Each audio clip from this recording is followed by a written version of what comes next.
Hey, everybody. Welcome to the Gameosity podcast. I'm Andrew, and I drink on average about 2 to 3 liters of seltzer a day. He is not kidding. Oh my god. That's outrageous. That's monstrous. I'm Jess, and I have a stuffed cat named Chunks. And I'm Josh, and I continue watching Cobra Kai, even though I don't like it very much. You don't like Cobra Kai? I know. There's something very addictive about it, but I keep thinking, Ralph Macchio, not a great actor. No, not really. That's true.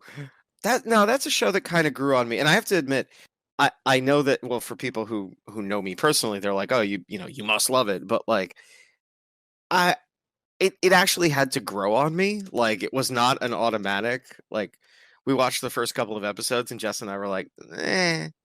Yeah, but we stuck with it. It got whatever. That's interesting. You keep watching it though. Huh? It is addictive. Yeah, I'm on the 3rd season now, and I'm just a sucker for any show where people who are supposed to be enemies eventually get along. Like, I will watch that story no matter what the context is. Oh, you know what? I am such a sucker for exactly that trope. I am exactly the same way. I love the moment when former rivals like suddenly first begrudgingly and then genuinely become teammates. Yeah, exactly. And of course, they keep having to go back and forth and back and forth. That's right. Right. You love that moment so much. Like, they'll have one moment where they come together, and in the very next episode, there's going to be some misunderstanding where they're now enemies again, because they have to become enemies so that we can have this moment again later on where they get together again. You know what? Screw you, man. Like, it's the eighth time this season, dude. Just make out already. And then they kiss. Fanfic. Yeah. Oh, I daren't even look. It will be, I'm sure, white hot and nauseating. All right. Well, enough about our favorite. The one thing. Okay. So to talk about Cobra Kai for just another second. It's the Cobra Kai podcast now. Yeah. Welcome to Cobrosity. It's the. No, the one thing I will say about the show Cobra Kai on Netflix that I think is really, really, really cool is that they keep bringing back the actors from these movies. Yeah. They let them have aged, and they let them, like life has happened to a lot of these characters, and so they're not buffing off all the burrs. It's interesting. I think that's really cool. Right. I agree. There's something kind of rough and tumble about that, but also very honest. I think that's very nice. Yeah. And by selecting people for roles that they played, 20 years ago, longer than that, and not just looking for actors who seem to fit those parts. You get, like you say, something very honest. Yeah. But from Daniel-san's flying crane kick to the subject of our podcast this week, Jess just doubled over in disgust across the room. I'm laughing. Jess just absolutely, just knocked herself unconscious at how bad that transition was. It was a noble effort. That's at least I don't know if I agree with that, but so we are continuing. This is part 3 of the Gameosity elemental focused game lists, and this episode we are going to be giving our 5 list. I don't say top 5 because again, that's not how I do things. Except during the course of the lists, I will inevitably be like, and my number 1 game, and it's like, well, that doesn't. Yeah. Anyway, so our lists this week are air games. And how are we feeling about that? How are people feeling about their lists? I did okay, I think. I found that a lot of the air games I picked have a secondary theme that runs through them, but I like my list. Yeah, I'm feeling very good about mine. I was not proud of my list last time, but this one I'm feeling very good about. I even have one that I think is the perfect air game. I wonder if we're going to have a crossover on that, but it's just so ideal. Let me Ooh. guess. Fireball Island. It has a helicopter. It does. That's true. The helicopter's named something. Isn't it named something clever? Oh, Probably. I think you're right. I think you're right. Like the helicopter or something. Yeah, some horrible thing like that. Yeah. Well, as far as my list goes, as we always know, I kind of weirdly pride myself on having outliers. I think this is going to be a pretty solid list, and for the first time in a long time, I truly have no idea what sort of crossovers we're going to have. Okay, that's interesting. So, I mean, I was impressed by your last list, your fire list, and how I didn't have any issues with it. So, It's a low bar, but there it is. Yeah, I'm also not sure. I'm feeling like there's not going to be much crossover. We'll see. Yeah, I'm excited. You know, I don't even know if this is going to make it into this podcast, the sentence that I've started just now, but I thought of Far Too Late, another fire game that I thought should have been on that list. Oh, tell us. Haleakala. Oh, I've never played Interesting. Yeah, so it's this 2-player game about building statues on around a volcano to honor the gods, essentially. You're moving a ship around the perimeter of this island, and you're getting cards that are used to essentially build statues, and you're going to like get bonuses and whatever. But eventually the volcano erupts and it starts taking out sections of the island, and so it's all about the strategy of like where you're building on the island, and where your big point scoring statues are and whatnot. It's a 2-person only game, but too late. Good one, yeah. Oh well. I approve. That's very nice. He still approves. Yay! We're loaded with fire games. I guess that's my thing. Let's see how badly I do with air games. One of the things that I'm very curious about, of course, is how we as a group chose to interpret the theme of air. Yes. I guess I will start us off with a game that I suspect might appear on other lists. This is one of the ones that I think, if we're going to have crossover, this is probably one of the spots where it's going to happen. Okay. And it's a game that we're all pretty familiar with because we just talked about it. Uh-oh.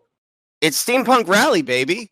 Oh, for heaven's sakes. Oh, you know what? That makes more sense on the air list. Doesn't it? Yeah.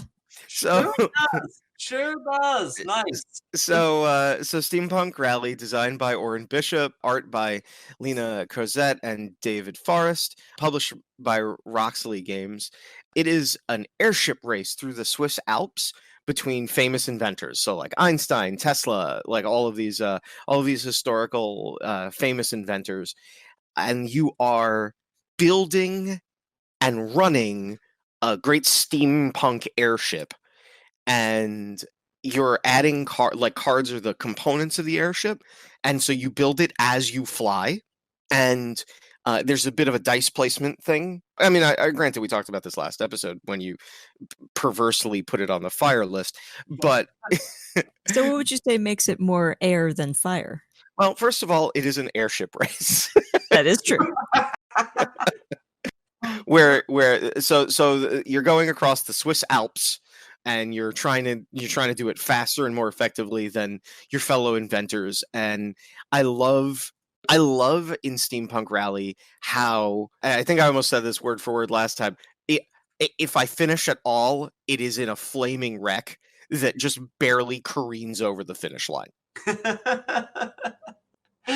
Yes. Yeah. I love how the dice kind of, it becomes this management thing where you put a die on a card and it sits there and it's work to get it off the card too, right? Like everything is work. You feel like you're constantly assembling, disassembling, putting dice on, taking them off. I mean, you really feel like it's a labor. I mean, I make it sound like it's not fun. It is fun labor, but you really get the feeling that everything needs to be tinkered with. It makes you feel like a real tinkerer. Yeah, for sure. It does also make you feel like a complete failure when everything falls apart. Yeah. But it's okay. It's actually designed your shit's gonna fall off. Like that happens, and sometimes you just gotta kind of like tear a piece off and consume it to keep going. Right. Yeah. The brittleness is part of the game, kind of like Galaxy Trucker. Yes. But yeah, so that's my first game on our list is the much beloved Steampunk Rally. Jess, Very what you good. got? Well, I had interpreted air a little bit differently at first. The rest of my games, I think, are a little better suited. But this first game I picked because I think air and I think storms. And so I went with Forbidden Desert. Oh, Ooh. very nice. Yeah. I thought, it's probably not going to be on everyone else's list. Forbidden Desert by Matt Leacock. You're a bunch of adventurers trying to escape the desert by unearthing and assembling a flying machine. And the main focus of the game, you're digging around and there's a storm meter that's going on. And sandstorms will come and they'll cover everything up with sand, even as you're trying to dig it out. And if the meter ever reaches the skull, everyone's swept away in the storm and you lose. If you manage to assemble the flying ship, then you win and you that's it. You escape. Yeah. And there is, I like that choice because it really does feel like that sand is drifting around the board and collecting in what feels like a very natural kind of way. It can also feel like it's chasing you, but maybe that's just me. Uh-huh. So I think that's a really great, really great pick. I love. First of all, it's a cooperative game, right? And we all like cooperative games to varying degrees. Like Josh hates them, but what I like about what I really like about Forbidden Desert is how it's about. It really makes you feel like you're searching, right? You're like moving around the grid and you're trying to find kind of the intersection of lines of desert tiles, and yeah, that storm is kind of omnipresent. And it's the big bad, right? It's the big danger in the desert. Yeah, it can feel a little desperate at times as you're, like I said, you're trying to dig things out and they're just getting covered back up again by the storm. Right. I mean, it's interesting that we chose Forbidden Desert, not Forbidden Sky, but... Well, I don't know that one as well. Yeah, I don't think I've ever played Forbidden Sky, so I can't even speak to it. I was just gonna say I haven't either, and I just know it didn't get the best reviews when it came out either. I think that was I think people consider that the miss of the trilogy.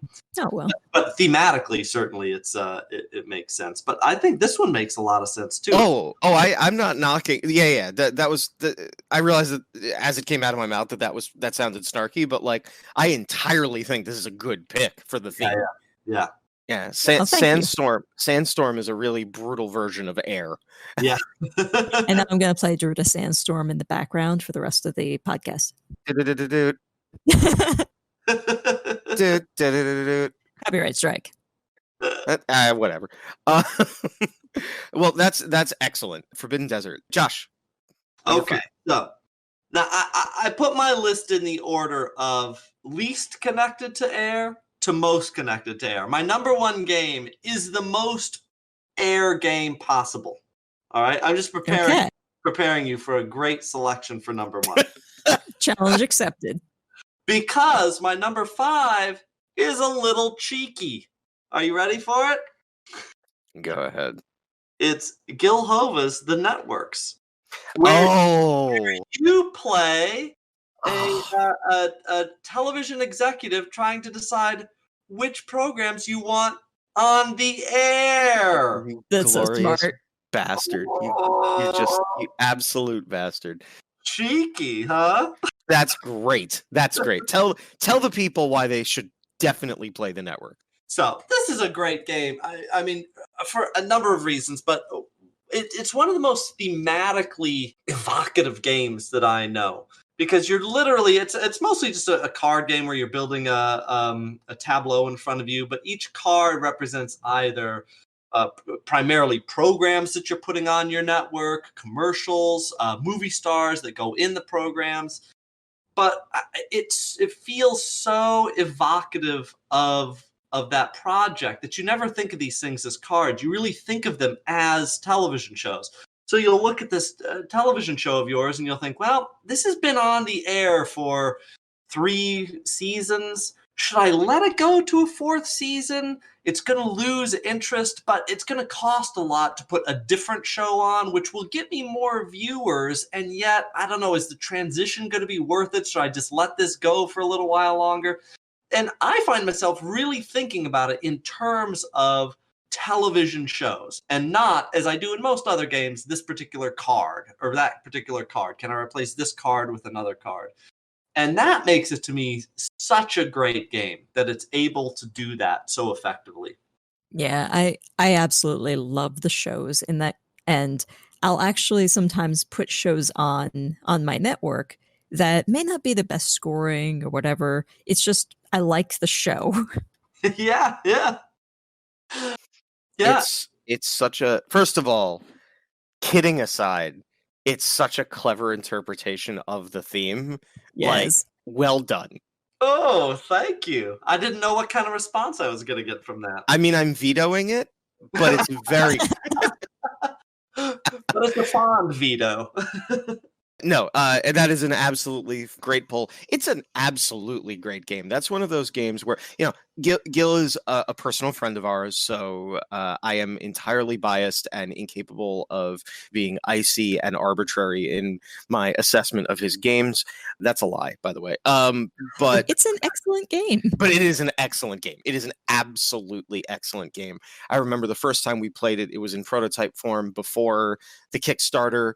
We got 2 turns in, and Jess and I looked at each other, and we were like, oh shit, like, this is really good. Yeah. You know, it's one of those things where it's like, I've backed it every time he's had an expansion. You know, we are always happy to talk about it. We are always happy to, you know, sort of see people discover it. It's a really, really good game. Didn't we mega back the last version of it to get Meeple into the game? That's a little bit of a spoiler, but yeah, Meeple's gonna show up in the next expansion of the networks. Yeah. Ooh. It's a little secret for our podcast fans. Nice. Excellent. Very, very good. Thank you. So, did you do as well with number 4? So, yeah. So now this one is kind of more direct, and that was the only cheeky one I had on the list. This one is the most recent game on my list, too. It's Santa Monica by Josh Wood. I don't know if you guys have played this. Have you played this? You know, it's not familiar. Yeah, I haven't. So this is a game that is essentially, again, a tableau building game where you are assembling these cards in front of you, and each person has their own section of the Santa Monica beach and boardwalk and ocean. And you place these cards out, and first of all, the art is just so spare and lovely and evocative of a nice, pleasant, breezy day at the beach. And the card art, I mean, you'd almost have to see it. I wish we could show. Oh, yeah, well, maybe you'll on the YouTuber, you'll put up. Yeah. You'll see there's just something very airy about the whole thing. It's hard to describe in a verbal medium like this one, but you just look at the game and it feels very airy. You can feel that ocean breeze. And they're either just like wide swaths of ocean or wide swaths of beach. And you put these cards down and you're kind of adding features to your beach or to your boardwalk, like little shops or little volleyball courts. And then you're inviting these meeples that represent either locals or tourists or something else, and they want to be on particular places on particular cards. So you might spend a turn making them walk from one place to another across this beachy landscape. And the whole thing is just so calm and peaceful and airy, and it feels like a little bit of a cheat, but honestly, it really just feels like a very airy game. It feels like a very light, pleasant, daylight, airy game. That sounds very serene. Yeah, that sounds downright pleasant. Yeah. I recommend it. It's very good and short and nice and more than a filler, but it's still got some meat to it. It's really lovely. That sounds fantastic. You know, as the person who who put Wasteland Express Delivery Service on his summer games list, Yep. I categorically accept makes me feel like as a definitional, like that works for me. Yeah. You'll get it when you play it. You'll get it. Cool. All right. Looking forward to checking it out. Yeah, we gotta get it. Now we Yeah. have to get it so that we can get it. Jessica, number 4. Okay, so my number 4, we're going to actually take to the skies now with Now Boarding by Tim Fowers. Oh. Yeah. So in it, you're running an airline. And it's a cooperative game. And everyone is going to have their own little planes, and they have to ferry passengers to different locations around America. It's a lot of fun to upgrade your plane, make it faster, add more seats, upgrade your routes.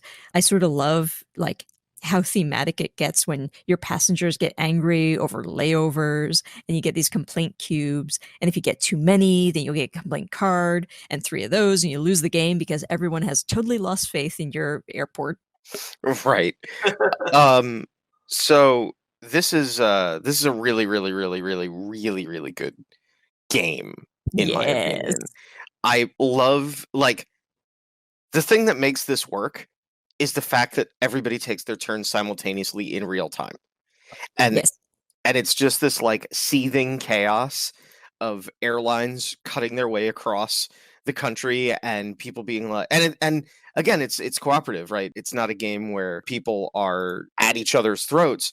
So if you had all the time in the world, you could math out, okay, well, you do this and you do that, and I'll fly this passenger to this city and then drop them off, and then you'll pick them up and you can take them over. And you could totally math it out, and you could totally control the chaos, except there's a sand timer. Yeah. And so everybody is just, it's just go.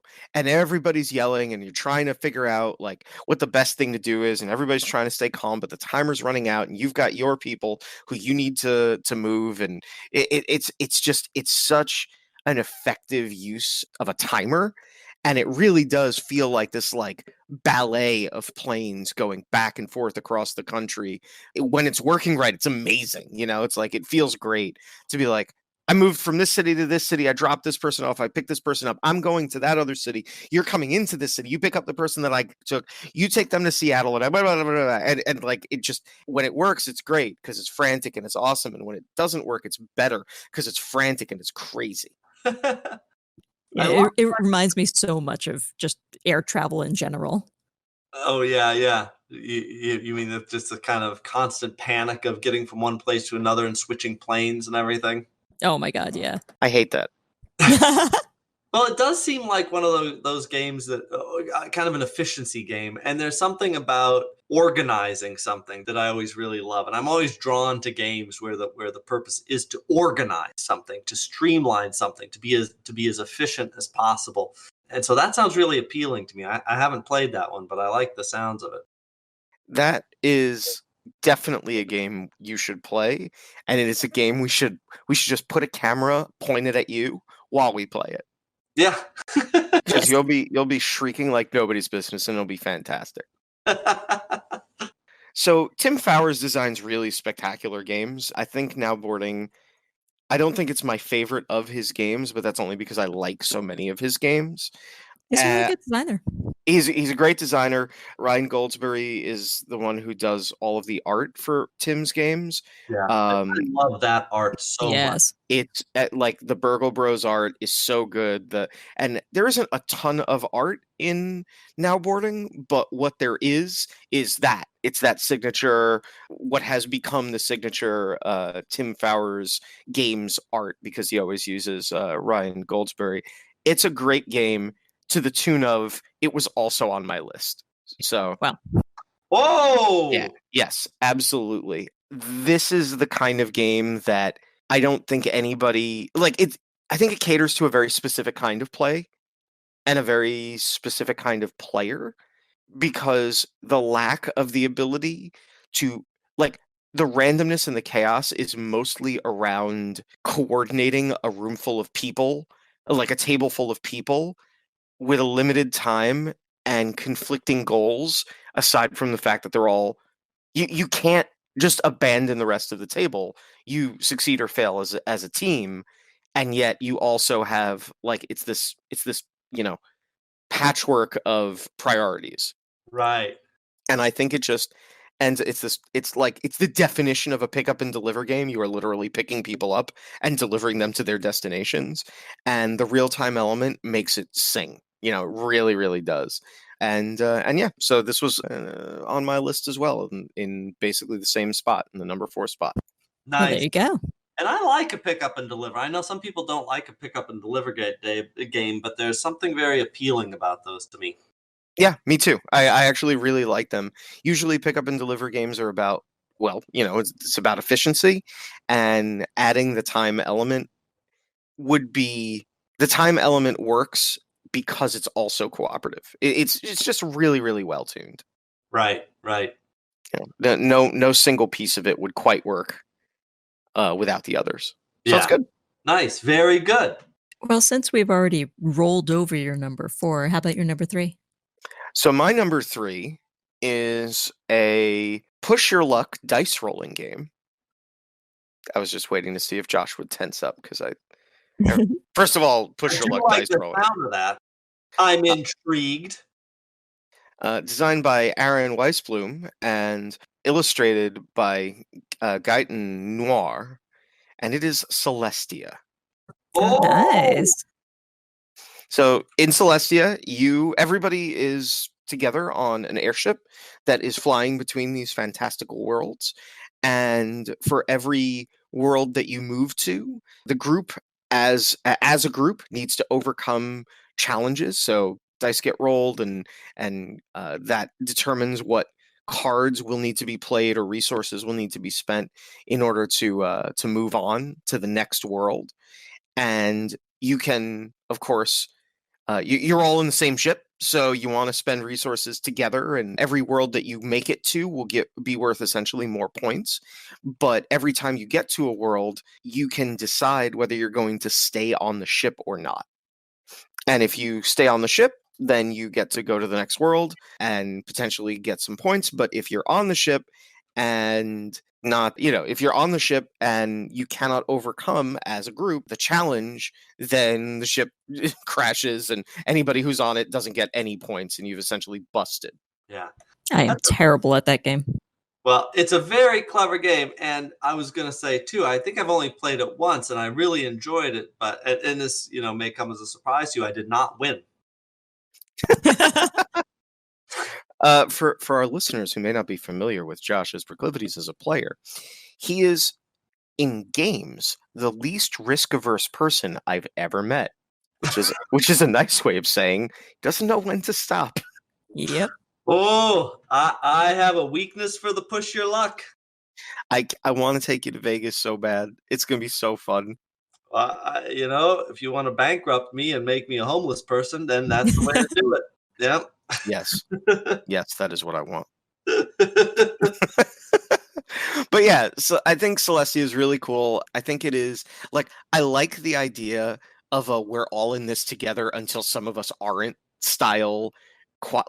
It's not semi-co-op, it's quasi-co-op. It's we're in this together until I think you're going to fail, and then I'm out. Right. Yep. Yeah. I like grab your jetpack and get out. That's right. That's right. You can use there are cards that you can use to mess with things, including a jetpack that's just bye. Yeah. Good luck, y'all. But yeah, so that's third on my list is Great choice. Is Celestia. Jess, what you got? Okay. Well, my third one, again, we're going to be flying with Odins Ravens. This one is by Thorsten Gimler, I think is how you say its name. It's a 2-player racing game where each player is playing one of Odin's ravens, and they're racing to see who can reach the end of the world first. So the board is made up of all these cards that are laid out in a row, and each card has 2 different sections, the top and the bottom, and each raven will be racing through either the top or the bottom of the card, and you need to play cards that match the lands that are shown on these in order to move forward. Or you can use Loki cards to change them around and mess with your opponent. But I love the idea of these 2 mythical birds flying just as fast as they can around the world. Yeah, that's a great game. I really there's something very, it feels like a real yin-yang game to me because of the way you affect the cards that create the track. if you can affect the landscape, you can push them one way or the other, and they affect the board in equal and opposite ways. So everything is balanced. Everything feels like it's how do I even say this? Everything feels like it's dependent upon the opposite. I can't explain this. I've got myself tangled in some kind of Eastern philosophy. Yeah. Well, so first of all, what I'll say is that Odins Ravens is one of my absolute favorite 2-player games. I think it's a really, really fun. The current printing, which is the 2nd edition by Osprey Games, I think it's a beautiful game in its simplicity. It's got these sort of slim cards that have this smattering of really colorful artwork. The Raven pawns are really nice. But to your point, Josh, the idea is, since the cards are cut in half, each Raven starts on the other on a different side of the same card, and any card that you play that affects your route, not only does it potentially affect the other Raven because they have to fly along the other side of the cards that you're on, but when you hit the end of the row, you loop back on the other side of the cards. So if you flipped a card, you've affected your future self as well as your opponent. Your fates are tied together in that way. Brilliantly put. Yes. Articulated much better than I did. Thank you both. You should, Jess, write books and have a PhD in English. Well, I am writing a book, but it's not done yet. It's true. She more than one if you want to get technical about it. Ooh. That's for another podcast. I'm a very slow writer. But you are a writer, and you are writing 2 books at the same time. Yes. I want to read those. Hook me up. Okay. We will. But anyway, so Odin's Ravens, the brilliance of it is in this it's this hand management puzzle that occasionally you can use cards to, like Jess says, your fates are tied to your other opponent. So any card that you use to manipulate the field is likely to affect you in some way, but is also going to affect your opponent and affect you later. It's really smart and very well designed, and a great pick. Yeah, lovely. Thank you. What you got, Josh? Well, so my number 3, this is also not going to be immediately obvious why this is a choice, but I really believe in it. And this choice is Rhino Hero Super Battle by Scott Frisco and Steven Strumpf. And, it's essentially one of these card house games where you're building this, what can be ultimately a very massive building out of cards, each player laying one card at a time. So you're building these levels of this building. And then you're also kind of putting little wooden meeples on the building. And of course, the whole game is over when this building topples and falls. But the reason I feel like it's an air game is that as you're building this structure, you are very much focused not on the structure itself, but on the airspace around the structure. From a psychological perspective, from a player's perspective, you are looking to play your next card, your next vertical card on top of horizontal floor. And the question is, what airspace can I put this in? What space can I fill? So a game that's actually all about building a house of cards feels to me much more like a game that is about the airspace around the cards. When I have to put this monkey hanging from one of the floors, which is the space? Where is there airspace where I can put this monkey where it won't muck things up? When I have to move my little rhino figure to a different floor, where is the airspace that I can actually fill with this rhino figure that it won't muck things up? So it's all about taking advantage of the spaces, I feel like, the air between the walls and the floors of that structure you're creating. That's my pitch. That's really interesting. Rhino Hero is one of those games that I've always wanted to play and never had a chance. And I'm not sure I would have thought of it in that aspect. Mm. Yeah, mostly because it's completely invalid. Oh, for heaven's sakes. No. I actually think that your interpretation is bang on. I think that the spatial element means particularly being concerned with height sort of the fragility of the structure, and there is, and I'll allow it. I'll allow it. Will you? Wow. Yeah. Don't test me, because I'll take it back in a second. Like, Well, it is a lovely game, and I really like to play. It's a great like end of the night game. sure. And it's just, it's playful and it's fun, and it is interesting to see where your perspective lies on this structure that you're mutually building. I mean, that's the other thing too. There's this tension between you and your opponents where you want to build a sound structure, because if you make it fall, then the game is over. So in a weird way, even though it's competitive, you're all working on the same goal, which is let's build the structure as soundly as possible. Right. But we'll Right. throw monkeys and other things in. Right, exactly, right, yeah. So, yeah, we're going to build a strong structure, but, here, put this monkey somewhere in there, right? And when you think monkey, obviously you think air. Yeah. Listen, monkey's got to have airspace to play in. You know what I mean? So monkey's got a monkey. What can I tell you? Monkey. Can we say monkey one more time? No. Listening, monkey. Yeah. Very good. That's my number 3, Rhino Hero Super Battle. Fascinating. So when you said the networks was your only cheeky one, you meant that was your clever one. Well, first of all, Oh. I authentically feel like this was not a cheeky choice. Listen, if you sit down and play Rhino Hero, I guarantee you, your mind is filled with air. Yeah. Just slap that on the side of the box, right there. There's your pull quote, baby. I'm sure Haba's going to use that one. Yeah. Jess, save us from this madness. So, my number 2, let's see, we're going to go back to the idea of wings and things in the air. So, I chose Peat Mats. From Ben Pinchback and Matt Riddle.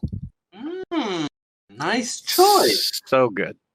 I love this little game. It's one of the few games that I can bring up and play with my mom, because she is not huge on games that make her feel dumb.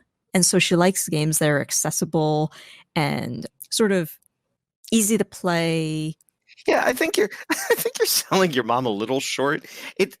But I totally get what you're saying. Like, I've seen her really, really respond to games that have their roots in sort of classic card games. Yes. And stuff like that. And yeah, Peat Mats has just a little bit of that DNA in there, just enough to get her connected to it. And it's got cute little birds. Yeah, that helps. let's not downplay that. Like, so in the game, you're a bunch of angry little birds, and technically you're collecting a bunch of angry little birds. they're not angry. Well, they're all hungry and they're all waiting in line, and if you get in their way, they'll shove you off. Okay, maybe they're angry. So, like I said, the idea is there's a bird feeder, and every turn, birds are going to be played to one side or the other of the bird feeder. Whatever bird is currently eating is has a value, and then all the other birds that get played behind it are in line. If the number of birds behind the one that's eating, their value ever exceeds the one that's eating, they scare off that bird, and then the next one moves up, and you collect the scared off bird.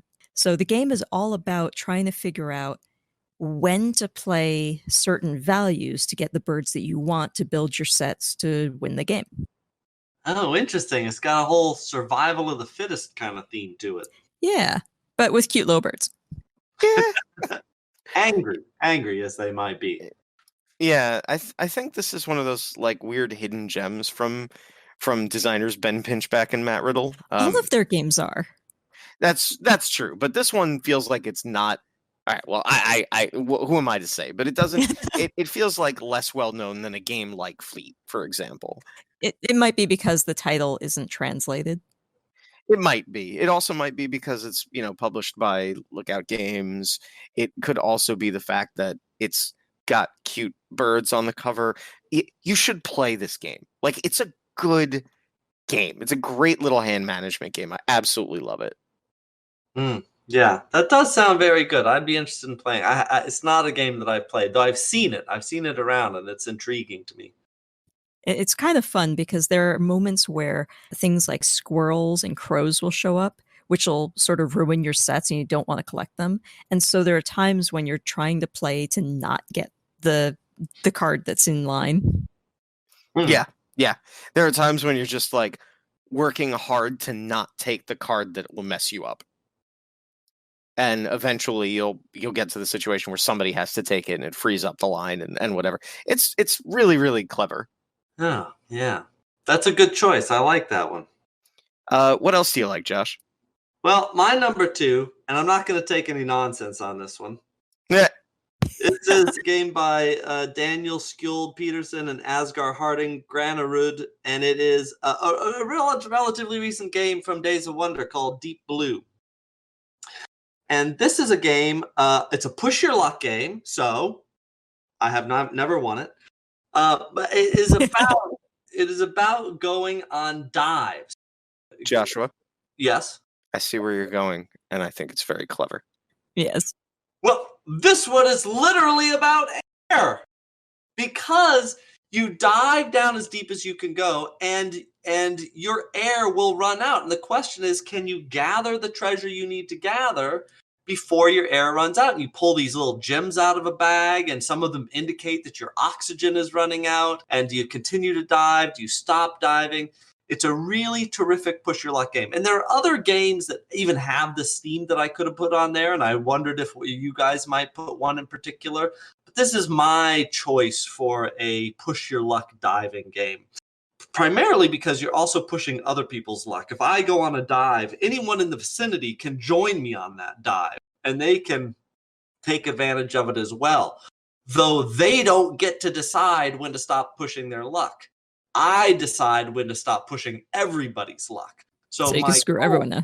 Yeah, exactly. So essentially, you don't want to go on a dive with me. No, because we'll all die. Yeah. You're going to stay out of that dive. Exactly. If you know what's good. You know what's good for you. But it's a really lovely game and very thematic, and I like it very much. And that is Deep Blue. So when you were wondering, we'll talk about it. I have a whole list of honorable mentions that I want to throw in at the end of this, but let's get through the list first. So number 2 on my list is a game that we actually kind of played and reviewed recently. The theme for it whatever. Well, you guys can take me to task if you want. It's a game designed by Kevin Kim, with fantastic art by Felix Kindelen, published by Helvetique. It is Papageno. Oh yes. Oh, I don't even know what that is. So Papageno is a very small little tableau building set collection game where you're trying to you have 6 cards in front of you, and they start face down, basically, and you're trying to create a set of cards, and the cards all have really, really pretty birds on them. I see you're following my logic. Yes, clearly. Oh, the birds. That's the air thing. Yep. Yes. Everything with wings. Birds is the air thing. And so the goal of the game is to essentially balance out the score of the birds. You're trying to get as neutral a score as possible, like 0 a score as possible. And essentially, the birds have a value between 1 and I think it's 8. And if you can manage to get birds of the same number adjacent to each other, then they cancel each other out. Otherwise, there are a couple little special cards. But on your turn, what you're essentially choosing to do is either swap a card out of your tableau with one from the discard pile, or you're choosing to like flip a card face up, which kind of locks it in place in your tableau. And you can continuously like mess around with the cards until one player completely reveals their tableau, and it's just it locks everybody in, and that's how the round ends. And then there are these adjacency rules that determine how many points because essentially you're trying to get the like the lowest weight of birds possible, and if you manage your cards right, you get a really low number, and that scores. If you've got the lowest, you win the round, and you play a couple of rounds. I think it's just this really pretty, really simple hand management game, and I love it. Huh. What is the title again? Papageno. Papageno. Is that It's one based word? on some like Italian story, isn't it? Yes, if I'm remembering correctly, Papageno is Mozart's famous bird catcher. Oh, interesting.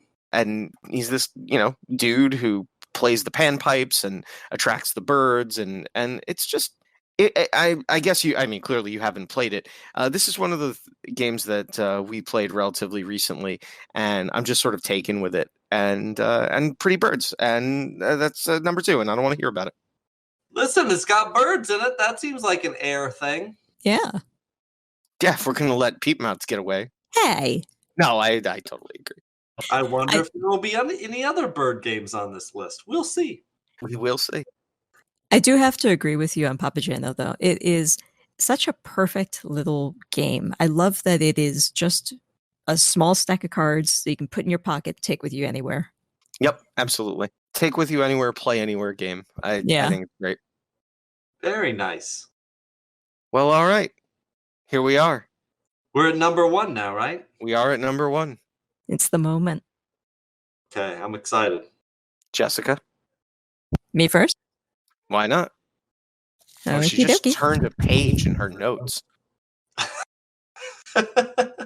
So I'm going to move away from the birds a little, but I'm sticking with the wing thing and going with Mariposas by Elizabeth Hargrave. Oh, yeah. Oh, yeah. Such a good game. It's all about monarch butterfly migration, which might not sound exciting, but the game is actually a lot of fun. In it, you have a set of butterflies that are going to be flying into North America from Mexico, and they're going to be flying around to all these different flowers and breeding and creating new generations of butterflies, which are higher value. And eventually, you want your butterflies to get as far as they can and then fly all the way back to Mexico before the end of fall. This idea of like, you really want to spread out as far as you can go, but there's always this ticking time of like, you have to get back, because if you don't get your higher level generations back, you don't score anything. Yep. Yeah, that's such a pretty game, and I've been excited to try it. It kind of got lost in the apocalypse, so I haven't gotten a chance to try it at all. But it looks very intriguing. Now you can come play with us. Can I? Can he? When we're all socially distanced correctly. Yes. When we've all been jabbed. Mariposas is a great game. I think it's a beautiful game. I was shocked at the color palette for the game. The board is primarily black, and then all of the spaces are these splashes of color. It's a really great looking game. And yeah, it's it's not only is it about flying things, which of course, is air, but it's also about the kind of this ephemeral time and space in these creatures' lives. They don't, the butterflies that start the migration are not the butterflies that end the migration. And there's a weightlessness to that. Yeah, I find there's an interesting story, because it starts out as this like exciting adventure. You're going out into the world, you're flipping over tiles and discovering things. And then somewhere towards the end of the game, you suddenly get this like ominous feeling of like, oh no, I've gone too far. I have to get back. And it becomes this desperate sort of struggle to get back to Mexico before your time is up. Oh boy. Yeah. Yeah. I feel like that would cause me an existential crisis. Yeah, kind of. But like the good kind. Josh. All right. Now, this is the number 1 air game. Okay. Okay. Okay. Listen, I'm going to say this, and then, I'm going to say, oh, that would have been it, right? And this is a game by T.C. Petty III, and it's called Xenon Profiteer. It's literally a game about air. Of course. It is a deck building game in which you are given packets of cards that represent packets of air, out of which you are going to distill the Xenon. It's literally about manipulating packets of air to get out this Xenon, which apparently is a real thing that I've never heard of, out of the air. Very good. Right? You gotta give me that one. That's a pretty good air pick, right? That is Yes. that is a pretty good air pick. I will absolutely give you that one. Xenon Profiteer is a really interesting little deck builder. Like I do think. Wait, deck builder or tableau? Well, it does have a tableau, but it is also a deck builder where you're trying to get. It's really clever. It's almost like a deck deconstructor because you're giving That's what it is. With a lot of crap in it, and you're trying to get rid of all the crap so you can do stuff with the Xenon. So you're trying to refine out. Yes. I'm sorry, I couldn't remember for a second, but yes, it's this really clever twist on, sort of that deck management style gameplay, and you are literally correct, which, as we all know, is the best kind of correct. Very good, very good. Thank you. I don't think I've ever played it. No? Yes, you No. have. Have I? I think we've played it. We've played it. It was years ago. While. Yeah, it's been years. Okay, maybe that's it. It is a very underrated deck builder, I feel like. So what's your number one? So I want to do some honorable mentions. Oh, he's got some shenanigans. No. I don't have any shenanigans. There was a lot that I think is worth mentioning. I want to call out Ahead in the Clouds by Daniel Newman, published by Button Shy Games, where it's a Button Shy game, so it's 18 cards or whatever, where you are essentially building a city in the clouds by manipulating a tableau of cards to build and convert resources. Nice. I want to call out Cubirds, which is a game that we reviewed relatively recently. It's a set collection game with some of the really neatest, like, cuboid art of birds sitting on wires that you're trying to collect sets of, and it's all about this hand management of the birds that you play into these sets. You can only add to the right or left of each of these different rows, and as soon as you put a bird that is already present in the row, you collect all of the birds between those two birds. It's just delightful. Yeah, it's pretty cool. I want to call out Deep Sea Adventure. Aha. Yep. Which was, I suspect, the other game that you thought might have shown up on this list. Yep. Which is a game by Oink Games, and I believe it's designed by Jun and Goro Sasaki. It's a brilliant little push your luck, bastardly terrible, I always lose game where you are divers who are sharing the oxygen in a submarine, walking along the ocean floor trying to pick up treasure, and Josh always takes too much treasure and then kills us all. Oh, yeah. Yep. Yeah. You don't want to play a game where your fate is linked with mine. That's correct. I want to call out Aerion from the Umbreon line, designed by Shadi Torbury and published by Z-Man Games. It's a game where you use dice to get components from these different component piles, and what you're trying to do is you are collaboratively, well, either solo or with two players cooperatively, trying to build airships. It's got some really evocative art and 6 in-box expansions. It's really cool. Yeah. But so that's the end of my honorable mention. A lot of the honorable mentions that I wanted to talk about, you guys actually had on your list, which was really convenient for me. You really had an excess of air games. I sure did. One last honorable mention: The Search for Planet X. Which I want to play that so bad. Yes, you do. You would really love it. You will really love it. That is a logic and deduction style game that we just reviewed relatively recently. It's about astronomy and looking for a hidden planet in the night sky. It's great. But the game that finishes out my list is we have to dip back into the reserve of birds because my number one air game is Wingspan. There we go. Yes. I was wondering if somebody. It's going to be very strange if nobody had that on there. I almost did, and I thought, somebody will get it, so I'll get Mariposas. Right. Yeah, Mariposas was really, really great. That was really clever. I'd never even thought about it. But Wingspan, designed by Elizabeth Hargrave, with just fantastic art. Ana Maria Martinez Jaramillo, Natalia Rojas, and the incomparable Beth Sobel. It is a drafting and set collection game where players are each building their own separate tableau of birds, which they're sort of like nested and homed in these 3 different terrain types, and each bird provides sort of different scoring opportunities and requires different food sources. But like I say, at its heart, it's a drafting game with collection elements in it. Every turn, you're going to be drafting dice that will give you resources.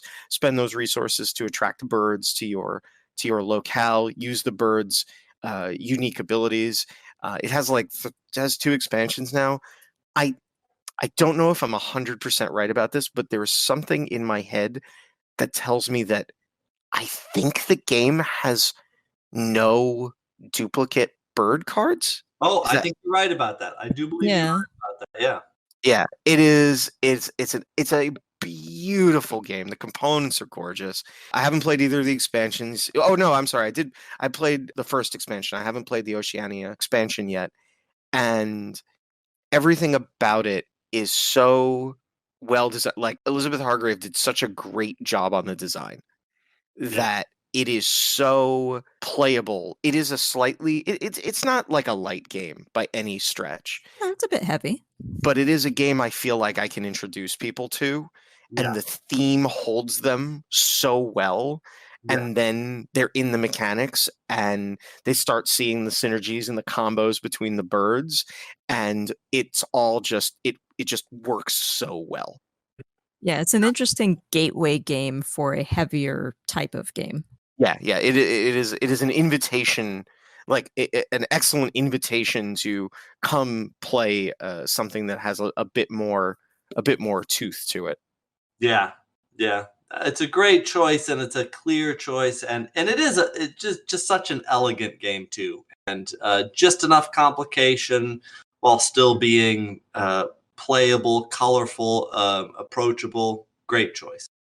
The components are really like nice tactile little eggs. Yes. Yeah. Yeah, the problem is they look a lot like Cadbury Robin's eggs or whatever. That's no problem for me. Yeah, I guess you've got a great dentist. But that's one of those games where it's like, I think it's worth spoiling.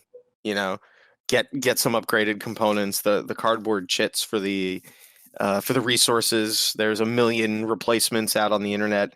You can have laser cut. You can have geek up bits or whatever. I'm still waiting to get my geek up bit set for it, but it's definitely one of those games that I want to spoil. The design is so good. The theme is excellent. The gameplay is engaging. I really, really like it. Yep, I agree. That makes perfect sense. Yeah.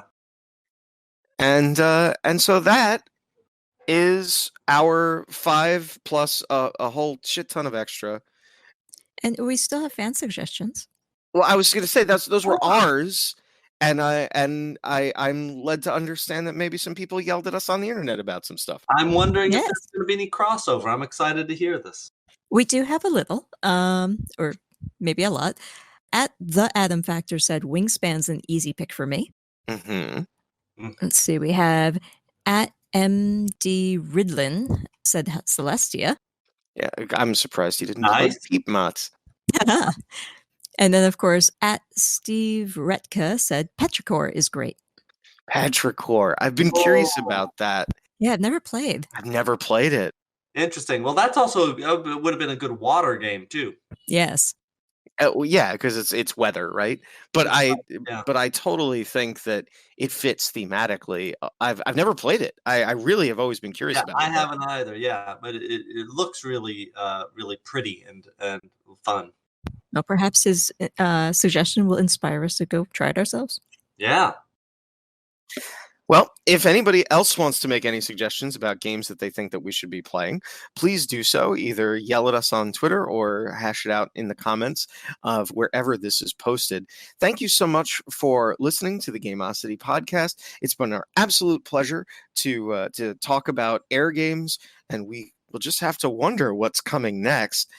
Certainly, the round robin of elements doesn't indicate that we're probably going to move on to Earth next, but. Woo!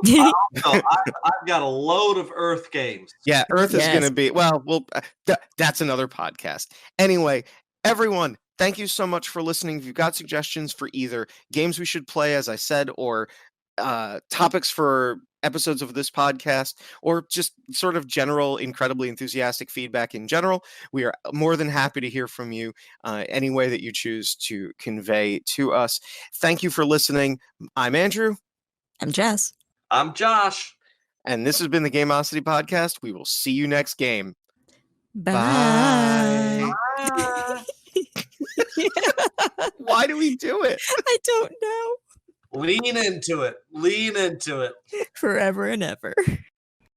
This episode of the Gameosity Podcast is brought to you by our fans on Patreon. Their support makes everything we do possible.